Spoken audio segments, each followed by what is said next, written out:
Assalamualaikum warahmatullahi wabarakatuh. Perkenalkan, nama saya Dia Putri Alea Kusuma dengan NIM 226121036. Di video kali ini izinkan saya menjawab pertanyaan UTS dari mata kuliah Akhlak dan Tasawuf. Soal yang pertama, bagaimana cara membuktikan secara ilmiah bahwa Al-Quran dan hadis adalah benar sehingga dapat dijadikan standarisasi akhlak? Al-Quran dan hadis dapat dijadikan standarisasi akhlak dikarenakan setelah diturunkan Al-Quran dan adanya nabi-nabi yang membenarkan perilaku atau perbuatan yang menyimpang sebelumnya, dan hal ini dapat dibuktikan juga dengan datangnya atau turunnya Al-Quran dan hadis dalam hal kehidupan. Ini dapat diterapkan dalam konteks sosial, etika, dan juga kesejahteraan manusia. Jadi setelah turunnya Al-Quran dan hadis itu juga dapat mengatur bagaimana hubungan antara manusia dengan manusia dan juga dengan hubungan antara manusia dengan Tuhan. Jadi Al-Quran dan hadis itu juga sangat menjadi standarisasi bagi akhlak. Dengan adanya Al-Quran dan hadis itu juga dapat menjadi landasan bagi terbentuknya akhlak. Soal yang kedua, jelaskan 4 aliran tentang faktor pembentukan akhlak dan bagaimana pandangan Islam terhadap 4 aliran tersebut. Dalam 4 aliran tersebut, yang pertama itu adalah aliran natifisme. Dalam teori ini berpendapat bahwa setiap bayi yang terlahir atau manusia yang terlahir di dunia ini telah dibekali dengan pembawaan yang akan berkembang secara mandiri dalam arahnya sendiri. Jadi dalam aliran ini akhlak itu sudah ada di setiap manusia ketika manusia itu dilahirkan. Jadi akhlak itu sudah ada dan dimiliki setiap manusia saat manusia itu baru dilahirkan. Yang kedua, aliran empirisme. Dalam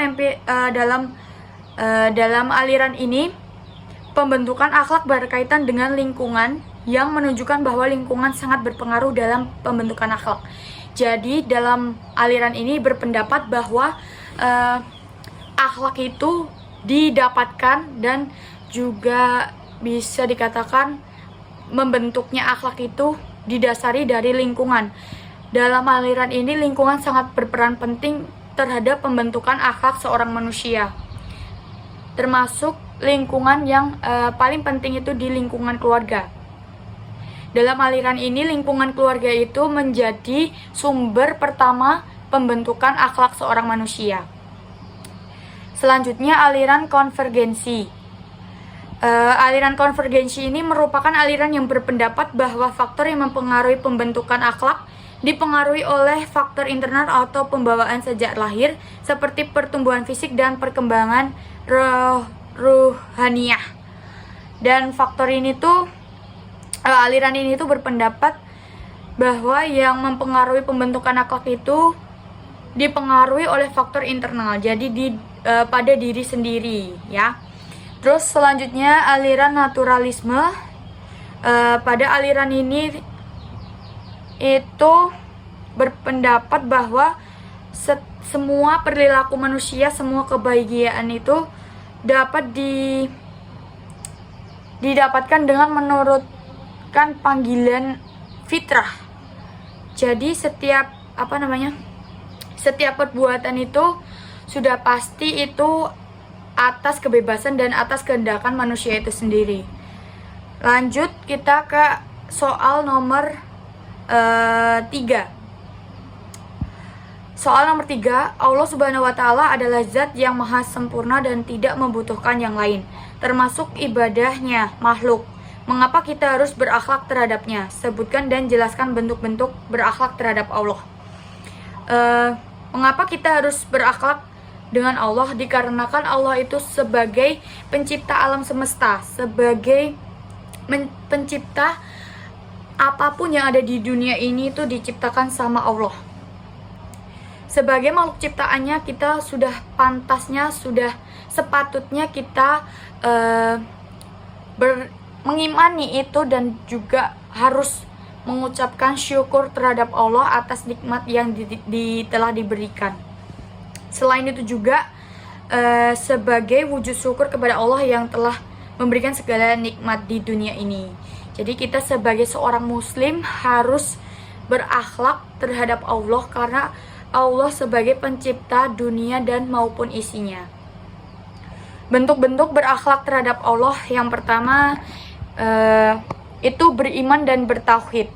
Ini merupakan bentuk tertinggi berakhlak dengan Allah dengan cara meyakini bahwa Allah itu Tuhan Maha Esa.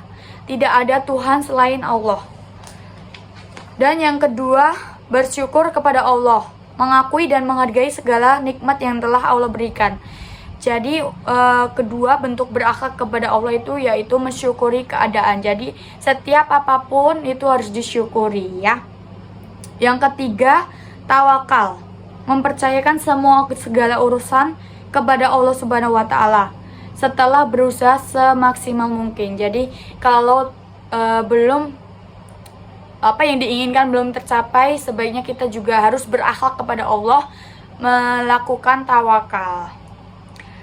Yang keempat yaitu takwa, menaati perintahnya dan juga menjauhi larangannya. Jadi selanjutnya yang berakhlak pada Allah itu yang takwa, setiap perintah-perintah dari Allah Subhanahu wa taala yang baik-baik kita jalankan, dan juga kewajiban-kewajiban kita sebagai seorang muslim, dan juga menjauhi perbuatan yang dilarang oleh Allah. Itu merupakan salah satu bentuk dari berakhlak kepada Allah Subhanahu wa taala.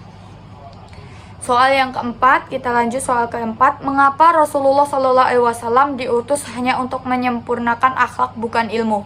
Sebagaimana hadis yang berbunyi, sesungguhnya aku diutus hanya untuk menyempurnakan akhlak yang mulia. Bukankah ilmu sangat penting dalam kehidupan umat manusia, khususnya umat Islam? Iya. Jadi Rasulullah SAW diutus untuk menyempurnakan akhlak karena akhlak adalah fondasi dari kehidupan manusia yang baik dan harmonis, dan juga sebagai landasan bagi penerapan ilmu dengan cara yang benar.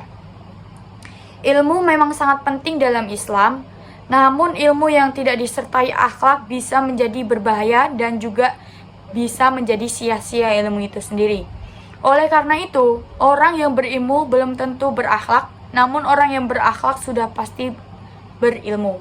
Maka dari itu Rasulullah SAW diutus oleh Allah Subhanahu wa taala untuk menyempurnakan akhlak-akhlak manusia yang ada di bumi ini. Lanjut kita ke soal yang kelima. Salah satu bentuk berakhlak terhadap Rasulullah SAW adalah bersolawat kepada beliau. Apa manfaatnya solawat bagi beliau sementara beliau adalah manusia yang maksum dan sempurna? Secara teologis, sholawat yang kita ucapkan tidak memberikan manfaat secara langsung kepada Nabi Muhammad SAW dalam artian memperbaiki kedudukannya, karena beliau sudah berada di tempat tertinggi dan telah dijamin kemuliaannya oleh Allah Subhanahu wa taala. Namun sholawat memiliki makna yang menunjukkan penghormatan dan pengakuan umat terhadap beliau. Selain itu, juga bermakna penegasan kedudukan dan kemuliaan Rasulullah SAW. Manfaat dari sholawat juga sebagai mengharapkan syafaat dari Rasulullah SAW dan juga menegaskan hubungan kasih sayang antara umat dengan Rasulullah SAW. Dan juga seiringnya pengucapan sholawat juga dapat mengobati rasa rindu sebagai umatnya Nabi Muhammad SAW. Sekian video dari jawaban UTS mata kuliah akhlak dan tasawuf. Terima kasih, mohon maaf jika ada salah kata dan juga belibetnya, mohon dimaafkan. Terima kasih. Wassalamualaikum warahmatullahi wabarakatuh.